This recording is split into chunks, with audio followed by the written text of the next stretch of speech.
Hello there. I'm your imaginary friend. I've got another story for you by Lord Dunsany. This is from the Book of Wonder. And now, as always, bear in mind that sometimes an author will have included something in their work that at the time of writing seemed fine to them. It's not always fine. This is called The House of the Sphinx. When I came to the House of the Sphinx, it was already dark. They made me eagerly welcome, and I, in spite of the deed, was glad of any shelter from that ominous wood. I saw at once that there had been a deed, although a cloak did all that a cloak may do to conceal it. The mere uneasiness of the welcome made me suspect that cloak. The Sphinx was moody and silent. I had not come to pry into the secrets of eternity, nor to investigate the Sphinx's private life, and so had little to say, and few questions to ask. But to whatever I did say, she remained morosely indifferent.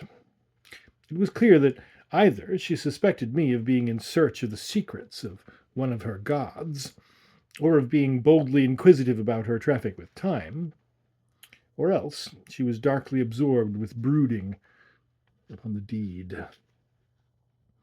I saw soon enough that there was another than me to welcome. I saw it from the hurried way that they glanced from the door to the deed, and back to the door again.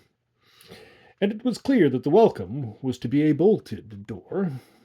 But such bolts, and such a door, rust and decay and fungus had been there far too long, and it was not a barrier any longer that would keep out even a determined wolf. And it seemed to be something worse than a wolf that they feared. A little later on, I gathered from what they said that some imperious and ghastly thing was looking for the Sphinx, and that something that had happened had made its arrival certain. It appeared that they had slapped the Sphinx to vex her out of her apathy in order that she should pray to one of her gods, whom she had littered in the house of time. But her moody silence was invincible, and her apathy oriental, ever since the deed had happened.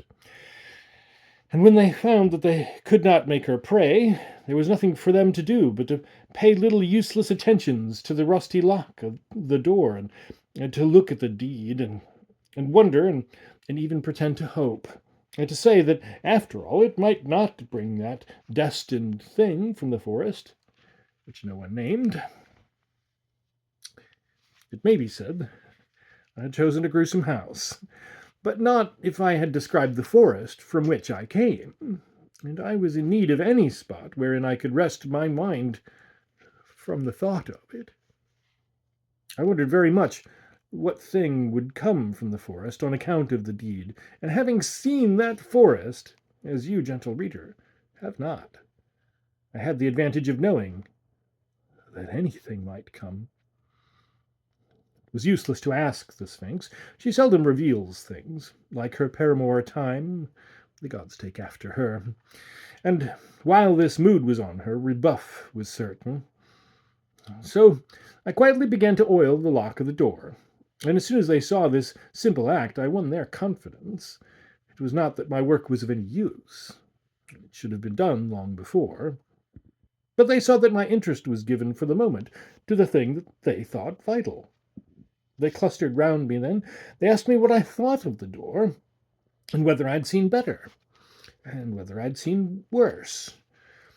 And I told them about all the doors I knew, and said that the doors of the baptistry in Florence were better doors, and that the doors made by a certain firm of builders in London were worse.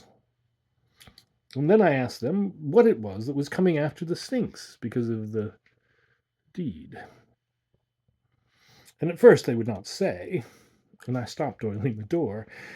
And then they said that it was the Arch-Inquisitor of the forest, who is investigator and avenger of all Sylvestrian things.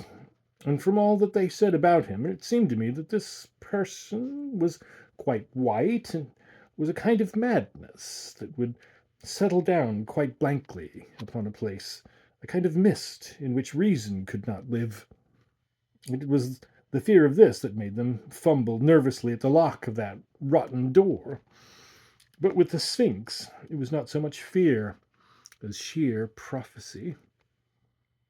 The hope that they tried to hope was well enough in its way, but I did not share it. It was clear that the thing that they feared was the corollary of the deed. One saw that more by the resignation upon the face of the Sphinx than by their sorry anxiety for the door. The wind sighed, and the great tapers flared, and their obvious fear and the silence of the Sphinx grew more than ever a part of the atmosphere, and bats went restlessly through the gloom of the wind that beat the tapers low. Then a few things screamed far off, then a little nearer, and something was coming towards us, laughing hideously. I hastily gave a prod to the door that they guarded. My finger sank right into the mouldering wood. There was not a chance of holding it. I had not leisure to observe their fright. I thought of the back door, for the forest was better than this. Only the Sphinx was absolutely calm. Her prophecy was made, and she seemed to have seen her doom, so that no new thing could perturb her. But by mouldering rungs of ladders as old as man, by slippery edges of the dreaded abyss, with an ominous dizziness about my heart and a feeling of horror in the soles of my feet, I clambered from tower to tower till I found the door that I sought, and it opened onto one of the upper branches of a huge and sombre pine, down which I climbed on to the floor of the forest. And I was glad to be back in the forest, from which I had fled. And the Sphinx, in her menaced house, I know not how she fared, whether she gazes forever, disconsolate, at the deed, remembering only in her smitten mind, at which the little boys now leer, that she once knew well those things at which man stands aghast, or whether in the end she crept away, and clambering horribly from abyss to abyss, came at last to higher things, and is wise and eternal still.